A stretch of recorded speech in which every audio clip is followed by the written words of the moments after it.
আসসালামু আলাইকুম। আজকে দেখাচ্ছি ৫ রকমের ভর্তার রেসিপি।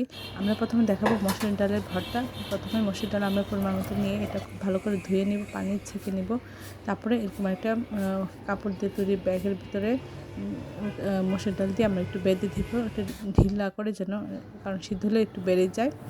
আপনার একটা বাসার সুতির রুমাল থাকলে সেটা দিয়ে করতে পারেন, বা যে কোনো কাপড় দিয়ে করতে পারেন। আর না থাকলে আপনারা এমনিও খালি সিদ্ধ করে নিতে পারেন।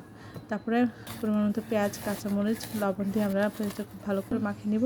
তারপরে ডালটা এর সাথে মাখিয়ে নিব। এর মধ্যে পরিমাণ মতো সরষের তেল দিয়ে আমরা খুব সুন্দর করে এটা মাখিয়ে ই করবো যেন এটা খেতে খুব ভালো লাগে। এই ভর্তাটা যে এত টেস্ট, আপনারা বাসায় ট্রাই না করলে বুঝবেন না। আশা করি বাসায় একবার হলেও এটা ট্রাই করবেন। এই ধরনের সুন্দর সুন্দর ভিডিওগুলো আপনার প্রিয়জনকে বেশি করে শেয়ার দেবেন, এবং আপনার চ্যানেলটি ফলো দিয়ে রাখবেন, তাহলে নোটিফিকেশন দ্রুত পেয়ে যাবেন। আমরা এখন দেখাবো আলু ভর্তা। নতুন লাল আলু সিদ্ধ করে পানি শুকিয়ে নিয়ে ঠান্ডা করে আমরা ছিলে নিব।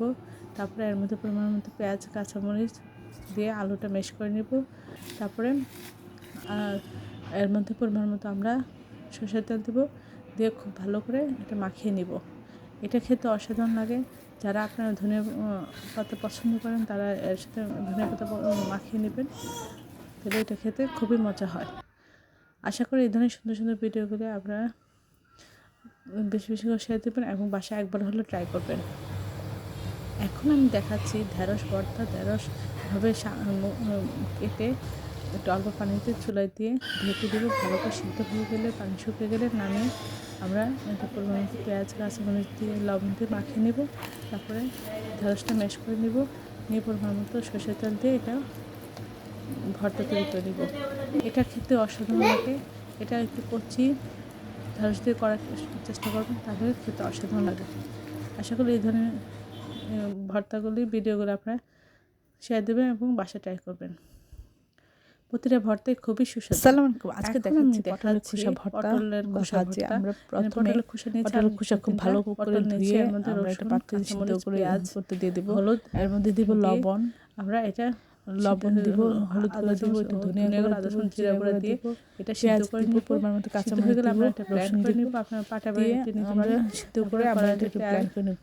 আপনারা চাইলে বাটা বেটে নিতে পারেন। রসুন দিব, আমরা একটা পাত্রে চালের মধ্যে কাঁচা পেঁয়াজ দিচ্ছি, ধনিয়া গুঁড়া, আদা চামচ, জিরা গুঁড়া দিব, আধা চামচ দিয়ে জিরা গুঁড়া, ধনিয়া দিব। গুঁড়া একটু তেলের মধ্যে ভেজে দিয়ে নিয়ে খুব ভালো করে নেড়ে চেড়ে আমরা এই ব্লেন্ড জাল করে সব সেটা দিয়ে দিব। প্রয়োজনীয় লবণ দিব, শুকনোভাবে তারপরে আমরা এটা নামিয়ে পরিবেশন শুকিয়ে করব। নিব পানি।